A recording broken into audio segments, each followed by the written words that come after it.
Good afternoon, everybody. This is Ashley McLean, and I just wanted to do a video post this week just to mix it up a little.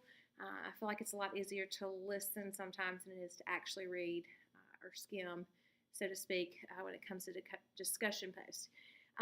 So this week, we're just talking about our resume writing and just some other stuff that we've learned over the course of this class. And I've really enjoyed this class. I was a little anxious at first with all the due dates and all the reading and all that good stuff about how I was going to manage time-wise, just all the reading. But I've really enjoyed really every article that I've read. I've enjoyed our discussion post just because it's really helped me see and regain my love for management. Got my notes. So just to be as transparent as possible, I've worked with many of you for many, many years at university, and I was there for a long time. And in my last role, I was a nurse manager and really enjoyed doing that and really felt like I did a really decent job at it and that my staff were happy and that my patients really received great care. But I left management about 2 years ago, just really burned out. I was tired. I just could never get away. I felt like I couldn't maintain a good work-life balance. I left feeling very hurt and defeated, just the way some relationships ended and the way I felt I was treated by just certain people within the organization. And, I just left feeling very just beat down and saying, I'm never doing management again. It's not worth it. We all know it's not about the money. We all know that. Anybody in nursing does.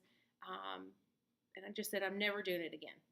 Never. I'm over. I'm done. I want something where I can clock in, clock out, and not worry about it when I'm not at work.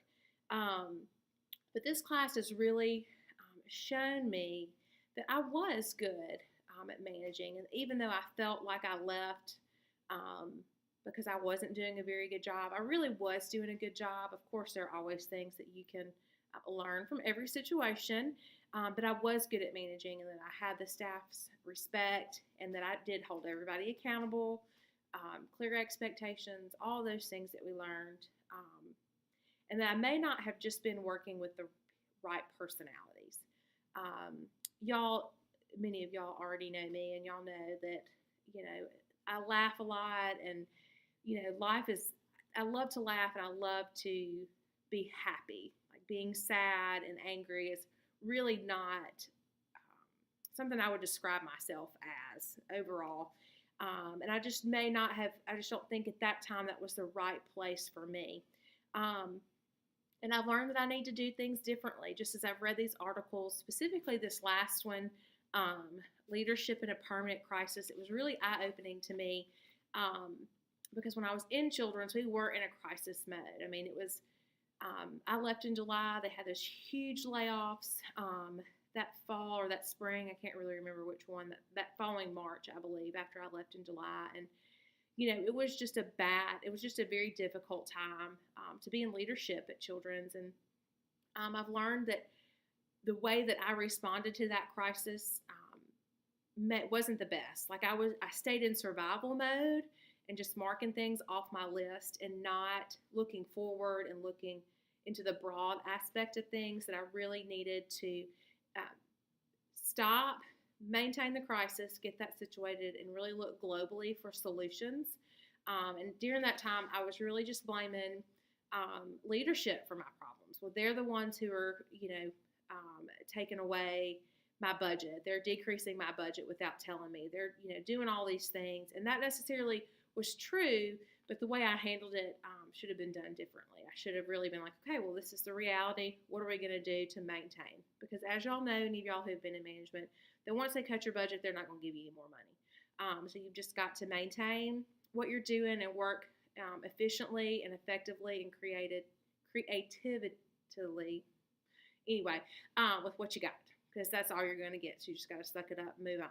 And I've learned that that's really the next time that I find myself in management, it's going to be something that I focus on when I feel like I'm in crisis mode, stopping myself from really just staying in crisis mode and to really make sure that I look broadly at the whole picture and not get so just bogged down with the little details that I can't control, and focus on the ones that I can. Let's see. I have also realized that I really did enjoy management. I really did. Middle management is tough. I know Jamie and Robert and all of them have been in management before, and it's tough. It's very difficult to get away from work for any amount of time because you're always the one that gets called when situations are bad or situations need to be handled. But I really learned that I love management. What I love about management is really helping nurses realize their full potential. Having a new nurse come to you who is scared to death. What am I going to do with my life? Is this where I'm supposed to be? I don't really like the people I work with. I don't like my schedule.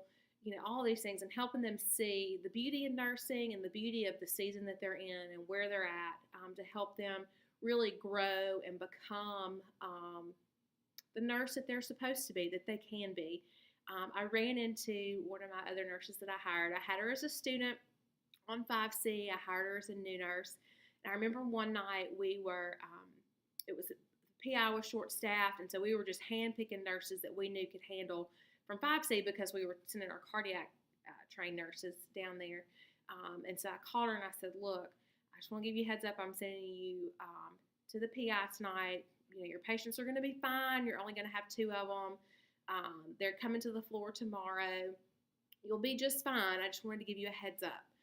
Homegirl just burst out into tears, just like ugly cry. I can't go. I'm going to call in. You can't make me do this. I can't handle it. And I just told her, first of all, yes, you can, because I wouldn't have picked you if I didn't think that you could handle it. Second of all, this will be a great opportunity for you to grow and to gain confidence in yourself. And you're more than welcome to call in, but I would advise against that. And so I saw her last night, and she's fixing to graduate from the acute care and whatever the dual certification pediatric MP program from UMC. And she just said, you know what, Ashley, you were the reason that I am where I am today because you pushed me to be better. And that was just such a great reminder of why my time in management was so important, to really see in people what they don't see in themselves. And the same is true for my current job as a high school teacher. I see students and I help them to understand and to grasp what they can be and push them to that. And that's just very rewarding. I love helping nurses see the global picture.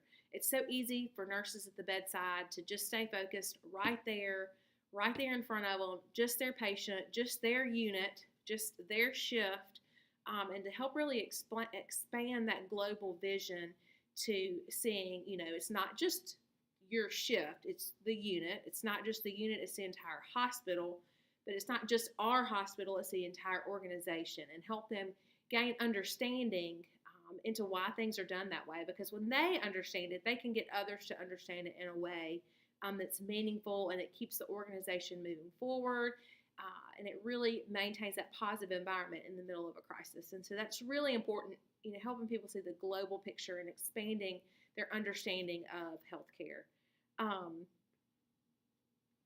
And so the article that we read this week, Leadership in a Permanent Crisis, really opened my eyes. But my biggest takeaway was just the reminder that, yes, things have to be cut when money's not there. People's roles change, people's titles change. But we can't forget about the people that we're managing and the people that we work for. I mean, granted, yes, I worked for the chief nursing officer, but I ultimately had to work for my staff. As a manager, that was my job. I was the nurse's advocate. And you always have to put people first. And I think that that's the part that was so hard for me during my time before I left, was I really didn't feel like the people were being put first. I felt like it was the bottom line, which at times that it has to be that way. In the middle of a crisis, sometimes you have to cut where you can and reallocate where appropriate.